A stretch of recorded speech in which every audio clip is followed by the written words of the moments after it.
하나님의 말씀 열왕기하 7장 말씀입니다. 엘리사가 가로되 여호와의 말씀을 들을지어다. 여호와께서 가라사대 내일 이맘때에 사마리아 성문에서 고운 가루 한 서아에 한 세겔을 하고 보리 두 서아에 한 세겔을 하리라 하셨느니라. 여호와의 말씀을 들으라고 엘리사 선지자가 말을 합니다. 여호와께서 가라사대, 이 표현은 사마리아 성이 아람으로부터 구원받게 되는 것이 여호와의 말씀으로 말미암은 것임을 강조하는 말씀이고요. 내일 이맘때에 특별한 시점을 가리킵니다. 바울이 보라 지금은 은혜 받을 만한 때요, 보라 지금은 구원의 날이로다, 이렇게 말한 바로 그 때를 가리킵니다. 사마리아 성문에서 큰 성문이 있는데, 사마리아 성문 그곳에는 넓은 뜰이 함께 있고 그 지역의 공적인 장소가 되기도 했다고 합니다. 공적인 연설도 하고 공부 집행도 하고 재판이 열리는 곳, 이런 곳입니다. 그런데 오늘 이 본문에서 보면은 성문이 공물을 파는 시장으로 사용된 듯도 합니다. 그래서 고운 가루 한 서아에 한 세겔을, 여기서 보면은 서아는 에바의 3분의 1에 해당하는 부피입니다. 약 7.33리터라고 하는데요. 이것이 평상시기보다 고가에 해당되지만 당시의 형편으로 볼 때는 엄청난 가격 절하라고 합니다. 6장 25절을 보면 굉장히 기근으로 인하여 가격이 올랐잖아요. 그리고 또 고운 가루 한 서아의 값이 당시에 거래되던 합분태 4분의 1 값 해당하는 가격의 5분의 1밖에 안 된다, 이렇게 여기서 말씀하고 있는 것입니다.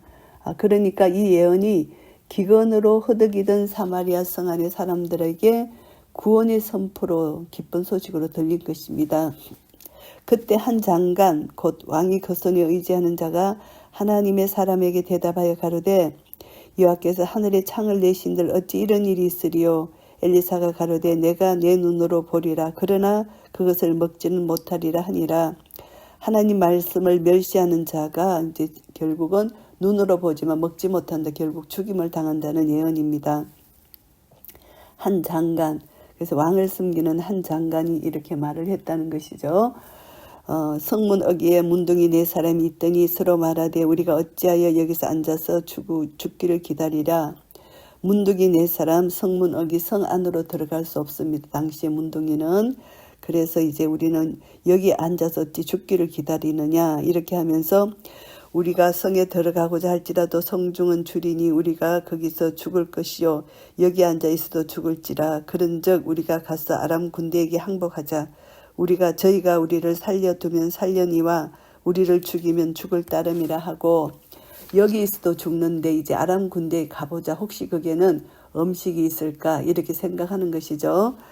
그래서 아람 진으로 가려 하여 항원에 일어나서 아람 진가에 이르러 본즉 그곳에 한 사람도 없으니 이는 주께서 아람 군대로 병거 소리와 말소리와 큰 군대의 소리를 듣게 하셨으므로 아람 사람이 서로 말하기를 이스라엘 왕이 우리를 치려하여 햇사람의 왕들과 애굽 왕들에게 값을 주고 저희로 우리에게 오게 하였다 하고, 이제 이스라엘이 연합군을 만들어서 햇사람 애굽 사람에게 이제 해서 연합군을 만들어서 자기들을 치러 온다고 생각했습니다. 그러니까 이들이 겁이 난 거죠.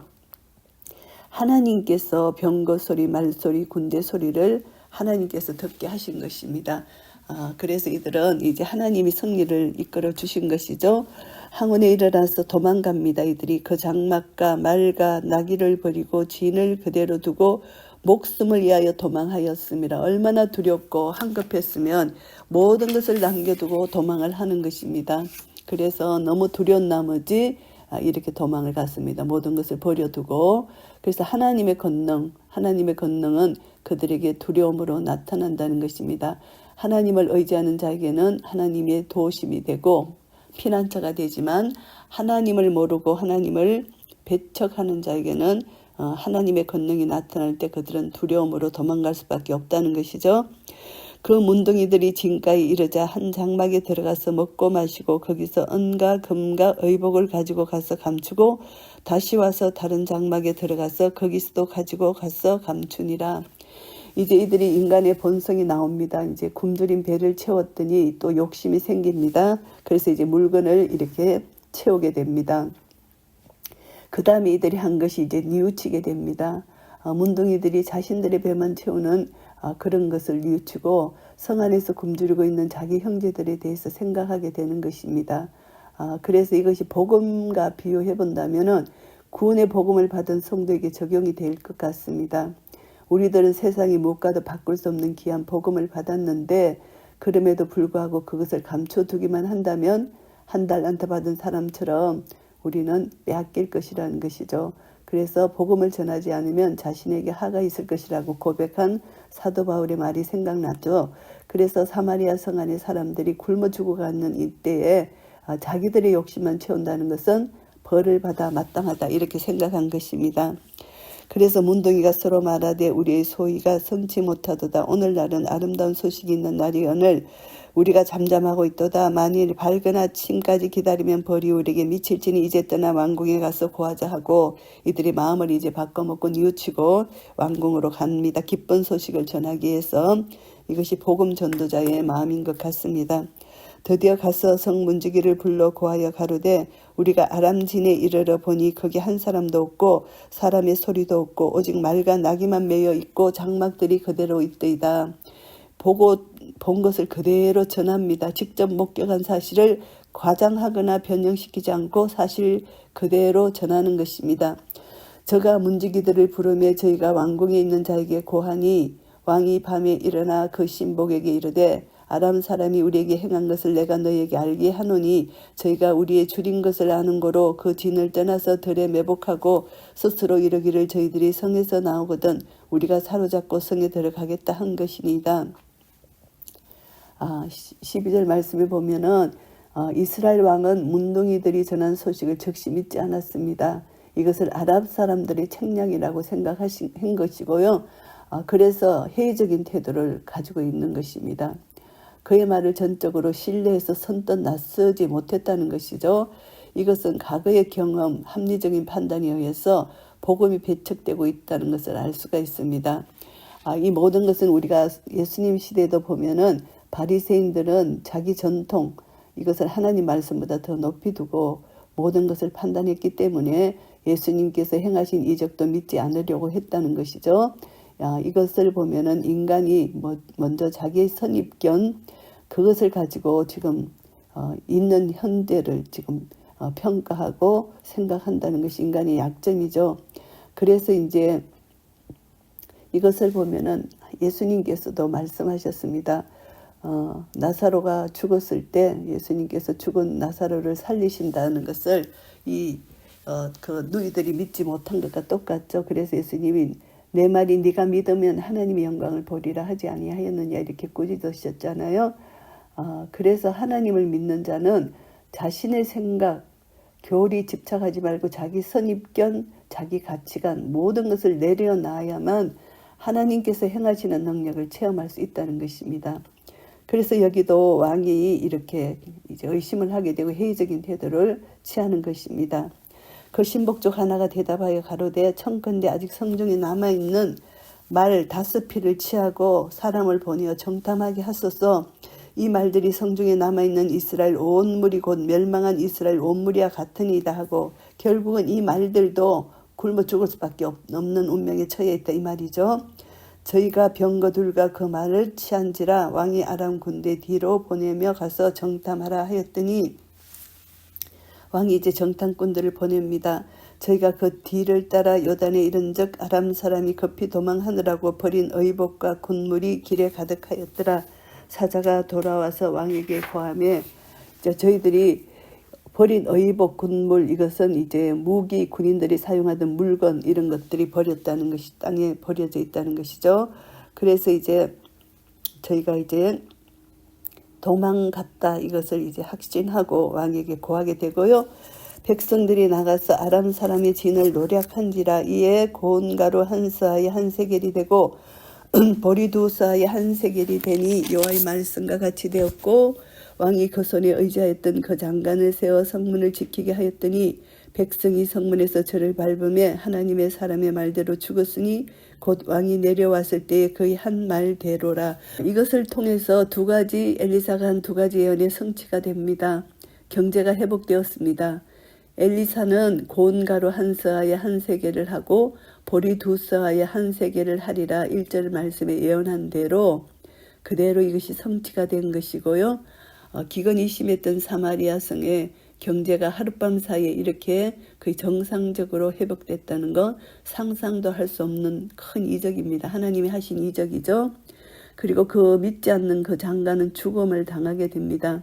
엘리사는 하나님의 약속을 믿지 못했던 장관에게 내가 내 눈으로 보리라 그러나 그것을 먹지 못하리라 이렇게 심판적인 예언을 했잖아요.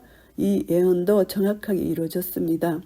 그가 성문의 출입을 통제하던 중 백성들의 발에 밟혀 죽게 되는 것이고 그 곡식을 맛보지 못했다는 것입니다. 그래서 이것을 보면은 하나님의 약속을 무시했던 장관은 사마리아 성이 구원되는 그 순간에 비참하게 죽임을 당하게 되는 것입니다. 하나님의 약속을 믿지 않는 모든 사람에게 적용된다고 볼 수가 있고요. 출애굽 노정에서도 여호수아와 갈렙의 모든 이스라엘 백성들은 하나님의 약속을 믿지 못했기 때문에 하나님을 원망하고 지도자를 원망했기 때문에 약속의 땅 가나안에 들어갈 수 없게 된 것을 우리 역사적으로 알 수 있잖아요. 그래서 하나님께 순종하지 않았기 때문에 안식에 들어가지 못한다. 히브리서 3장에도 나오는 말씀입니다. 그래서 이것을 보면은 하나님의 아들 우리 주 예수 그리스도를 믿지 않고 거부하면은 우리는 구원을 얻을 수 없다. 약속의 땅 천국에 갈 수 없다는 것을 알게 됩니다. 하나님은 예수 그리스도를 통해서 우리에게 구원을 주시는 것이잖아요. 그러니까 믿지 않으면 이 장관처럼 죽임을 당할 수밖에 없고 지옥 갈 수밖에 없고 믿으면 구원을 받을 수 있다. 이것을 우리가 교훈을 받게 됩니다. 일찍이 하나님의 사람이 왕에게 고하여 이르기를 내 이맘때에 사마리아 성문에서 보리 두 서아에 한 세겔을 하고 고운 가루 한 서아에 한 세겔을 하리라 한즉 그때 이 장관이 하나님의 사람에게 대답하여 가로되 여호와께서 하늘의 창을 내신들 어찌 일이 있으랴 하매 대답하기를 내가 내 눈으로 보리라 그러나 그것을 먹지 못하리라 하였더니 그 장관에게 그대로 이루었음에 곧 백성이 성문에서 저를 밟음에 죽었더라. 결국은 이제 열왕기서를 보면서 하나님의 약속과 예언의 말씀의 성취를 강조적으로 보여줍니다. 하나님의 권위를 부각시켜 주고요. 하나님의 말씀이 성취되는 과정에서 문둥이 네 사람과 아람 군대를 하나님의 도구로 사용하셨음을 보여주고요. 이와 같이 하나님은 가장 미천한 것들을 들어 사용하실 뿐만이 아니라 역사적 사건들을 주관하심으로 약속을 이루시는 신실하신 분이시다. 이것을 알 수가 있습니다. 열왕기하 7장 말씀을 정리하겠습니다. 사마리아 성이 구원을 받았습니다. 1절부터 2절까지는 엘리사가 예언을 하고 장관이 불신을 하는 그런 내용입니다. 엘리사는 분명히 하나님의 예언, 그 약속을 반드시 성취할 것이다. 이렇게 말했을 때 장관은 그것을 무시했다는 것입니다. 그래서 인간의 극한 상황 속에서 하나님께서는 하나님의 긍휼을 베풀어 주시고 구원을 베풀어 주신다는 사실을 우리는 알게 됩니다. 그런데 이것을 믿지 못하는 패역한 세대는 결국은 믿지 못해서 죽음을 당할 수밖에 없다. 이렇게 우리는 알 수가 있고요. 3절부터 11절까지는 문둥이들이 전한 기쁜 소식입니다. 엘리사가 두 가지 예언을 한 것인데 첫 번째 것 사마리아 성의 경제 회복에 관한 예언입니다. 그것이 성취되었습니다. 아람 진영으로 들어갔던 문둥이 네 사람에 의해서 사마리아 성의 아름다운 소식이 전하여지는 것이고요. 그래서 이제 기쁜 소식, 문둥이들이 기쁜 소식 전하는 것이잖아요. 우리도 이제 복음의 기쁜 소식을 전해야 된다는 거, 그래야만 죽어가는 영혼들이 살 수 있다는 것을 교훈받게 됩니다. 문둥이들이 만일 자기들만 먹고 마시고 즐겼다면은 성중의 사람들이 다 굶어 죽게 되잖아요. 그래서 복음과 같다는 것을 우리가 알 수가 있습니다. 기쁜 소식은 항상 다른 사람에게 빨리 전해야 된다는 것.